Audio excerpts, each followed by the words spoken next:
어, 한국 교회에 일어나고 있는 이 가나안 현상, 성도들의 가나안 현상, 이것은 다르게 얘기하면 교회가 그들을 품지 못한다라고 하는 또 다른 반증이기도 하죠. 예수에 대한 신앙을 포기한 건 아닙니다. 그러나 교회 공동체 안에 속하는 것을 거부하는 사람들. 유명한 간디도 그랬죠. 나는 예수는 좋다. 그러나 예수 믿는 사람들이 싫다. 그리고 예수 믿는 사람들이 모이는 교회도 싫다. 그런 거죠. 그 이유는, 그렇다면 오늘 우리는 이 문제를 해결할 수 있는 핵심은 어디에 있을까? 그럼 교회에 있는 거죠. 교회가 건강하면, 교회가 만일에 그들을 품을 수 있다면, 그러면 이 문제는 이제 해결되기 시작하지 않을까. 그래서 저는 그런 교회가 어떤 교회가 있을까? 성경을 통해 찾아봤어요. 그랬더니 오늘 제가 소개하려고 하는 교회, 사도행전 13장에 나오는 최초의 비유대인 교회, 소위 이방인 교회라고 하죠. 안디옥 교회가 그런 모습인 것 같아요. 안디옥 교회 모습 1절을 보면요, 안디옥 교회에 선지자들과 교사들이 있으니 곧 바나바와 니게르라는 시몬과 구레네 사람 루기오와 분봉왕 헤롯의 젖동생 마나엔과 및 사울이라. 이 안에 보면요, 굉장한 다양성들이 있어요. 먼저 보면 인종의 다양성이 그 안에 있잖아요. 이 지도자들 가운데 흑인도 있는 것으로 보여지는데, 니게르라고 하는 말이 사실은요, 니그로라는 말이 여기서 나왔다고 하죠. 그러니까 아마도 아프리카 쪽에 살고 있던 흑인들, 그러니까 흑인들, 거기 있던 아시아인들 혹은 유럽의 백인들 함께 모여서 이루었던 교회. 두 번째는 신분의 다양성입니다. 여기 안디옥 교회의 지도자 가운데 보면요, 헤롯의 젖동생 마나엔.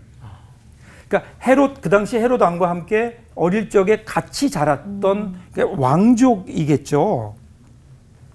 그 반면에 서민 출신의 사람도 있고요. 또 때로는 더 비천한 신분의 사람도 그 가운데 있었을 겁니다. 근데 그들이 모여서 함께 교회를 이루었다는 거죠. 또 하나는 그 안에 다양한 은사들과 사역들이 있었다는 거죠.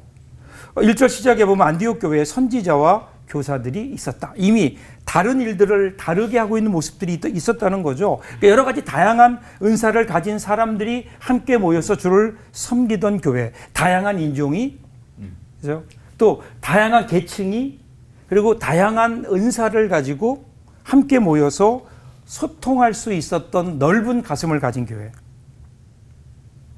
요즘 한국에 우리 사회에서 등장하는 가장 큰 단어가 소통이잖아요. 소통. 왜 그럴까요? 이유는 간단해요. 소통이 안 되거든요.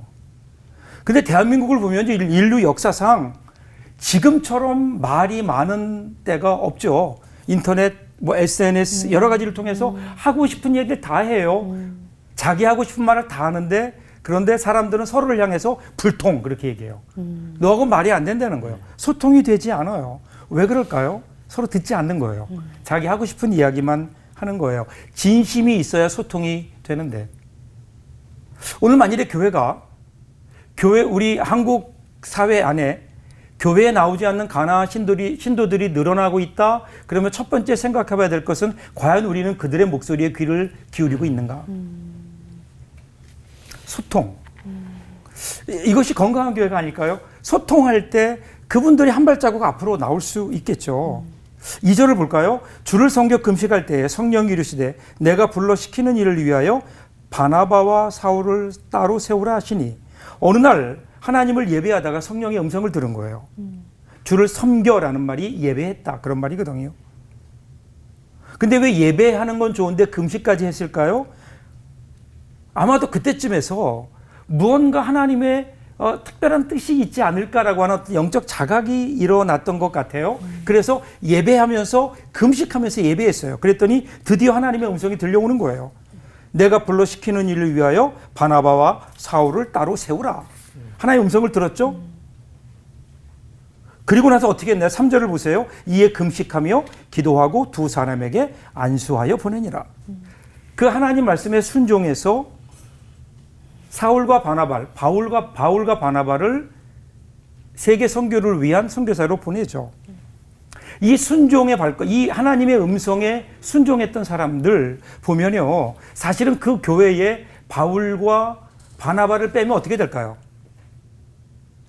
저희 교회에서 어느 날 갑자기 제가 선교사로 부름을 받아서 나간다. 그럼 우리 교인들이 어떻게 할까요? 저희 교인들은 아마 기쁨으로 잘 가라 그럴 것 같아요. 그 교회에 정말 중요한, 더군다나 교회 개척되면서 교회를 개척했던 바울과 바나바, 그분 없이는 사실 안디옥 교회가 과연 앞으로 우리가 존립할 수 있을 것인가라고 하는 그런 위기임에도 불구하고 그들은 순종하며 하나님의 뜻을 따라 보냈다고. 그로 말미암아 복음이 이제 전 세계에 전파된 것 아니에요? 이 순종이, 이 헌신의 순종이. 그럼 오늘 우리도 마찬가지 아닐까요? 바로 이러한 우리가 잃어버린 양들, 멀리 선교 안 한다 하더라도 교회 나왔다가 여러 가지 이유들로 인해서 나오지 못하는 사람들을 향해서 과연 우리는 무엇을 희생하고 그 하나님의 뜻을 깨닫고 무엇을 희생하며 그들을 위해 무엇을 하고 있는가? 베드로전서 2장 9절 보면요, 너희는 택하신 족속이요 왕 같은 제사장들이요 거룩한 나라요 그의 소유된 백성이니 이렇게 나와요. 여기 제사장이라는 말을 라틴어로 보면 폰티펙스라는 말을 써요. 이것은 다리를 놓는 사람들이에요. 제사장이 어떤 사람인가? 그러면 하나님과 사람 사이에 다리를 놓는, 사람과 사람 사이에 다리를 놓는 사람들, 그 사람들이 바로 제사장이에요. 오늘 이 시대에 그들과 교회를 나오지 못하고 있는 그분들과 교회를 다리를 놓는 사람이 필요하겠죠. 그래야 그 다리를 통해서 교회로 돌아오지 않을까요? 그러려면 오늘 우리는 과연 우리가 누리고 있는 것들을 내려놓고 과연 그분들을 향해 나아갈 수 있는 그러한 헌신의 결단이 우리에게 있는가? 다시 한번 돌아보면서 이제 오늘 이후부터 나날이 한국 교회에 있는 우리 가난한 성도들이 줄어드는 그런 우리 교회, 건강한 교회를 만들어가는 저와 여러분들 될 수 있기를 간절히 소원합니다. 아멘. 기도하겠습니다.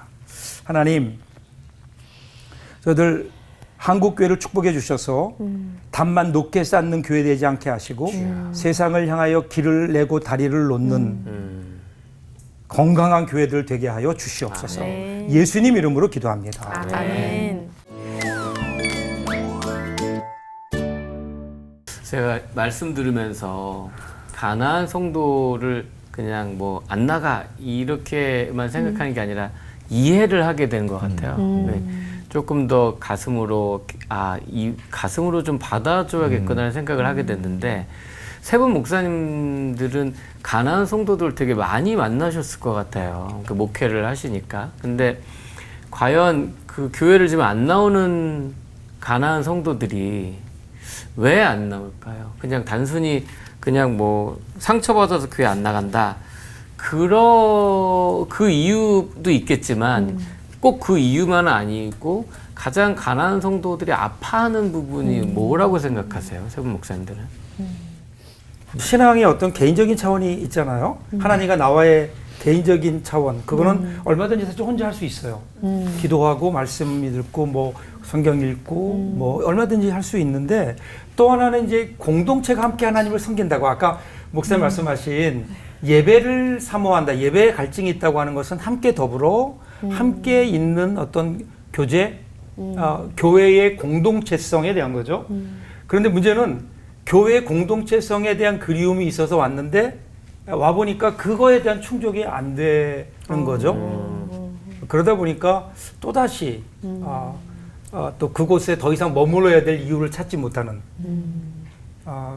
그래서 뭐 교회를 옮겨보기도 하고 다른 아예 교회를 안 나가기도 하면서 또 한편으로는 또 거기에 대한 향수가 있고 막상 나와보면 또 그게 없고 그런 어떤 반복이 그 가장 큰 아픔이 아닐까 생각을 해요.